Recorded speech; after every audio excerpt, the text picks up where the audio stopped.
Երևանում մեկնարկեց կողք կողքի 6-րդ միջազգային ներառական երաժշտական արտ փառատոնը, որը կշարունակվի մինչև դեկտեմբերի 3-ը։ Փառատոնի մեկնարկը տրվեց «Իմ մեծ բեմը» խորագիրը կրող համերգով, որը տեղի ունեցավ Կոմիտասի անվան կամերային երաժշտության տանը։ Բեմ դուրս եկան զարգացման առանձնահատկություններով երեխաներ, պատանիներ եւ մեծահասակներ։ Փառատոնը միավորել է ավելի քան 600 մասնակից Հայաստանից, Ռուսաստանից, Վրաստանից, Ուզբեկստանից, Բահրեյնից եւ այլ երկրներից։ Այն անցնում է ներառական հասարակություն քաղաքակիրթ երկիր կարգախոսով, նպատակ ունենալով բացահայտելու եւ ներկայացնելու զարգացման առանձնահատկություններով երեխաների ստեղծագործական ներուժը։ Կողք կողքի կրթամշակութային հասարակական կազմակերպության նախագահ եւ փառատոնի հիմնադիր ղեկավար Նաիրա Սարգսյանը հայտնում է, որ այս տարվա փառատոնն իր ծավալներով ամենամեծն է։ Սա 6-րդ փառատոնն է, որը միավորում է տարբեր զարգացման առանձնահատկություններ ունեցող երեխաներին եւ փառատոնը եւ երաժշտությունը եւ արվեստը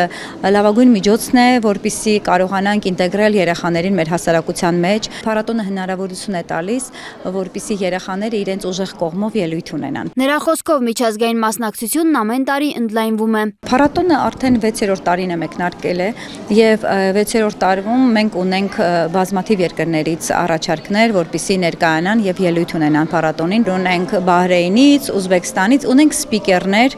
որոնք վերապատրաստման դասընթացեր են անցկացնում մեր հայ մասնագետների համար։ Օրինակ անցյալ 3 մենք ունեցել ենք սեմինար, վարպետաց դաս, որը ներկայացրեց ԱՄՆ-ից մասնագետ Նանուր Շահինը։ Ունենք Ռուսաստանից սպիկեր, որը ներկայացրեց երեխաների հետ աշխատանքի միջոցը, խոսքի զարգացման երաժշտության միջոցով։ Փառատոնի մասնակից Նարեկ Քոչարյանը Տաշիր քաղաքից է։ Նա երկրորդ անգամ է մասնակցում փառատոնին։ Նրա մայրը Եսթերը նշում է, որ նման նախաձեռնությունները դրական ազդեցություն են ունենում երեխաների զարգացման վրա։ Այս էլ արդեն երկրորդ տարին է, որ մասնակցում ենք, մեծ սիրով, մեծ խանդավառությամբ է Նարեկը մասնակցում։ Երբ որ Նարեկը նվագում է մատներով, համատների ծայրով, զգում է հանգստություն, ձեռք է բերում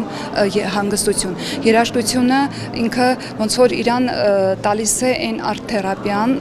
թեկուզ հոգեպես, նյարդայնապես, որ ինքը հանգստանում է, հա, լիովին։ Ինչքան էլ ճիշտը որ ասեմ բարկացած լինի, որ նստում է դաշնամուրի առաջ, սկսում է ինքը նվագել, ինքը մոռանում է բոլոր իր բարկությունը, հա։ Նրա խոսքով փառատոնը ոչ միայն ստեղծագործական հարթակ է, այլև նոր ընկերությունների, շփումների, փորձի ու ինքնավստահության աղբյուր։ Նարեկը հիմա քոլեջում է սովորում, Ստեփանավանի քոլեջում,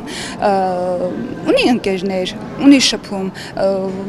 ասում է, պատմում է իր հաջողությունների մասին։ Մենք այս տարի երկրորդ անգամ ենք մասնակցում, առաջինը թռիչքին էր Խարբերդում, այնտեղ Նարեկը նաև ելույթ ունեցավ, այսպես շատ ուրախ էինք, ընկերներին էլ պատմում է, կիսվում է իր հաջողություններով։ Փառատոնի շրջանակում անցկացվում են նաև վարպետաց դասեր եւ սեմինարներ։ Այս տարի Հայաստանում էին ճանաչված մասնագետներ, որոնք ներկայացրել են խոսքի եւ երաժշտական զարգացման ինտեգրված մեթոդներ։ Մենք փորձում ենք այնպես անել, որպեսզի մեր հայ մասնագետը, հայ հասարակությունը ավելի ներառական լինի, քանի որ մենք մեր կարգախոսն է ներառական հասարակություն, քաղաքակիրթ երկիր ունենալը։ Առաջիկա օրերին փառատոնի շրջանակում կկայանան նոր համերգներ, ցուցադրություններ ու կրթական հանդիպումներ, որտեղ երեխաները եւ պատանիները կցուցադրեն իրենց ստեղծագործական կարողությունները երաժշտության, արվեստի եւ արտահայտման այլ ձևերով։ Փառատոնն արդեն 6 տարի անընդմեջ ապացուցում է, որ արվեստը կարող է վերացնել սահմանները եւ նոր հնարավորություններ բացել յուրաքանչյուր մանկան եւ երիտասարդի համար, անկախ զարգացման առանձնահատկություններից։ Սոնա Գիշյան, Տիգրան Ղազարյան, Free News, Ազատ լուրեր։